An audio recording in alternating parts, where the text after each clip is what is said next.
there guys, gals, and non-binary pals, GM Potter here.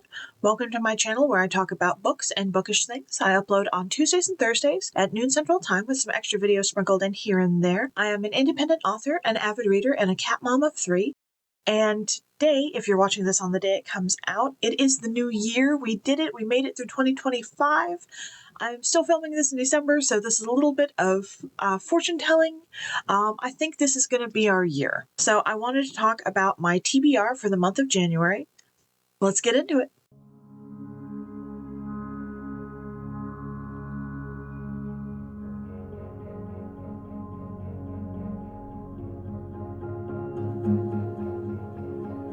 So I have several books that I want to read and finish in the month of January. Coming in first with Thief of Night by Holly Black. This one is the sequel to The Book of Night. In a world where shadows have wills of their own, the question isn't just how to survive, it's how to protect yourself from the one thing you can never escape, your own shadow. Charlie Hall used to be a talented con artist and thief with a knack for survival, until her last job nearly killed her. Instead of walking away, she bartered for her freedom to the Cabal, a ruthless circle of elite gloamists who trapped Charlie's boyfriend, a powerful shadow named Vince. As the Cabal's new hierophant, Charlie hunts rogue shadows on their behalf, not out of loyalty, but because it keeps Vince out of their hands, or at least what's left of him. The tether that the Cabal used to bind Vince to Charlie erased every memory he had of her, leaving only behind Red, a dangerous blight with Vince's face. Without his heart, cold, ruthless, and angry, Red doesn't trust Charlie. He doesn't even like her. So when she's pressed into service by the Cabal's most manipulative member, Mr. Punch, she's on her own. She's no investigator, just a thief in over her own head, sent to track down the blight behind the brutal church massacre. Worse, her own shadow is planning to betray her.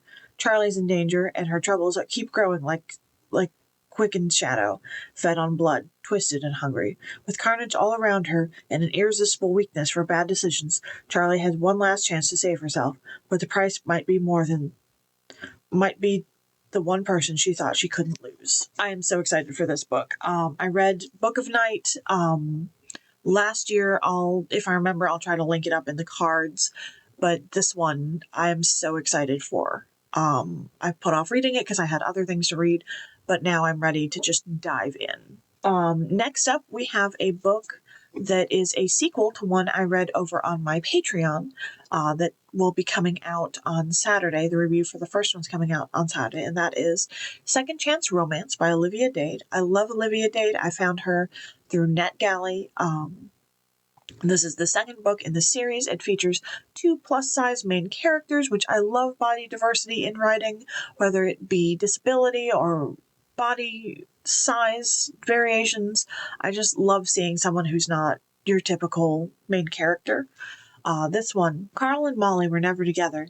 There was a time right after high school where it seemed like they might finally cross the line from friends to lovers, but instead a foolish misunderstanding meant they never spoke again. Molly went to LA and got married. Carl stayed in Harlots Bay and bought a bakery. The only connection the pair has shared over the years is painfully one-sided. Now divorced, Molly narrates monster romance books, and Carl is an ever-diligent listener, clinging to his only piece of the one that got away. Still, Molly hasn't totally left Harlots Bay behind. When she hears Carl has passed away, unexpected grief prompts her to hop the next flight to Maryland, where she finds Carl very much alive, the victim of nothing but an accidental obituary. As the pair reunites, they finally hash out their missed connection. True, Molly isn't quite ready to trust again, but Carl is determined to prove himself worthy of her faith and devotion. And as her remaining time in Harlots Bay ticks down, Molly, the habitual cynic, might just find that Carl, the cranky town curmudgeon, is impossible to leave behind a second time. The first one was absolutely adorable, the first one being At First Spite. This one I'm very excited for. Like I said, I love Olivia Dade, and I cannot wait to read this book. Then we have The Dress Diary by Kate Straston. I don't remember what this one is about, so we will find out together. a revealing and unique portrait of Victorian life as told through the discovery of one woman's textile scrapbook. In 1838, a young woman was given a diary on her wedding day, collecting snippets of fabric from a range of garments, some of her own, others donated by family and friends. She carefully annotated each one, creating a unique record of their lives. Her name was Mrs. Anne Sykes. Nearly 200 years later, the diary fell into the hands of Kate Strasden, former fashion historian and museum curator. Using her expertise, Strasden spent the next 6 years unraveling the secrets contained within the album's pages and the lives of the people within. Her findings are remarkable. Piece by piece, she charts Anne's journey from the mills of Lancashire to the port of Singapore before tracing her return to England in later years. Fragments of cloth become windows into Victorian life, pirates in Boston, the complicated etiquette of mourning, poisonous dyes, the British Empire in full spring, rioting over working conditions, and the terrible human cost of Britain's cotton industry. It is life writing that celebrates ordinary people, not the grandees of traditional written histories, but the hidden figures, participants in everyday life. Through the evidence of waistcoats, ball gowns, and mourning outfits, Strasden's remarkable narrative lays bare the whole human experience in the most intimate mediums, the clothes we choose to wear. Okay, I remember now why I picked this one up. This one I was really excited for. Now reading it again, I'm reading the blurb again. I'm excited for it all over again. I love fashion history. I love history. I love fashion history. I love fashion, so this is right up my alley. Then we have one that is a little bit more salacious, and that is The Cock Down the Block by Amy Award. Always the nerdy girl, never the girlfriend, until her cocky best friend and his rooster take over. Look, I've had it bad for the girl with all the curves next door forever.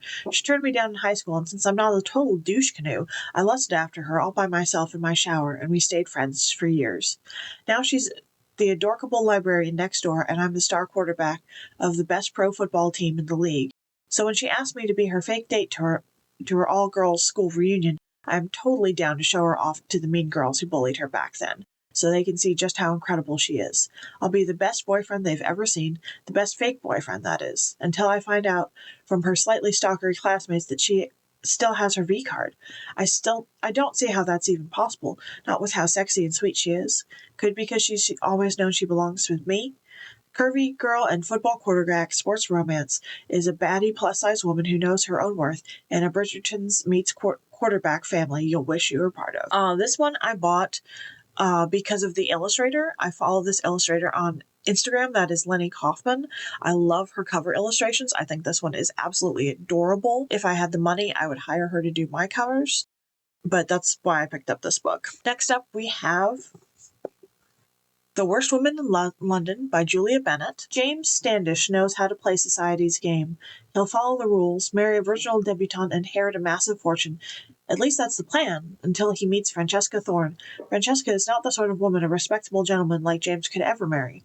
Not least because, strictly speaking, she's already married to James' best friend Edward. But Francesca is determined to divorce her philandering husband. When James sweet-talks his way into her life, tasked with convincing Francesca to abandon her dream of flouting convention in favor of freedom, she's unprepared for the passion that flares between them. Torn apart by conflicting desires, James and Francesca must choose whether to keep chasing the lives they've always wanted or to take a chance on a new and forbidden love. This one just seemed kind of cute. I love a Regency-style romance. Then we have the first of 2 books that I got as special editions, and that is Whiskey Business by Elliot Fletcher. And this one does not have a book blurb on it, on the dust jacket or the book itself, so let me go to the internet. Opposites attract when a fish-out-of-water actress and grumpy Scottish whiskey distiller are forced to work together to save the business they both love. As a child, April Sinclair dreamt of escaping the quiet island life to become a world-famous actress. Now fully grown and her once flourishing career at an all-time low, what better way to figure out where it all went wrong than go back to the beginning? April has her sights set on a new challenge, and that is saving her family's distillery in the idyllic Scottish Isle of Skye. What she doesn't expect to find is Malcolm McCabe, the short-tempered and exceedingly attractive, living in the home she has just inherited. He may be a million miles away from the shy teenager she knew growing up, but one thing is for certain: he doesn't want her around anymore. Master Distiller Mal has 3 loves in his wife: whiskey, his dog, and silence. He has no time for the pampered princess poking her nose in the distillery, even if said princess is the one who got away. More comfortable in the shadows than the spotlight, Mal is content to wait her out. She'll grow bored and run back to her glamorous world of nail salons and takeaway coffee eventually. When sparks begin to fly, he tells himself it doesn't matter, because April Sinclair could never want a man like him, right? Again, it just seemed cute. This next one is also a romance. It's been on my TBR shelf for a while, and that is Crash Landing by Annie McQuaid. Piper Adams is completely, totally, and 100% over Wyatt, the former love of her life. At least that's what she tells herself. After he broke her heart, she stopped taking risks and focused instead on building the perfect and perfectly safe life. But bumping into Wyatt at the airport on the way to her best friend's destination wedding wasn't part of the plan. Neither was canceled flight nor Wyatt's offer to take her on the tiny plane he's flying to attend the same event. Desperate to make it on time, she accepts the ride, but things go from awkward to full-blown nightmare when their plane crashes in the Caribbean, stranding Piper on a deserted island with the last person she ever wanted to see again. At first, rule-following Piper clashes with the adventure-driven Wyatt, but as the days tick by, she can see the boy she once loved has grown into a man who makes her laugh, knows his way around a fire, and is annoyingly hot shirtless. A man she could love again, as the chemistry still simmering between them boils over. Piper begins wishing Wyatt was more than just a survival partner. But for their love to truly rekindle, she has to not only trust Wyatt again, but learn to trust herself and find the courage to let go of her carefully curated life for the chance at finding something greater, if they can survive the island long enough for rescue. This one was a book box pick.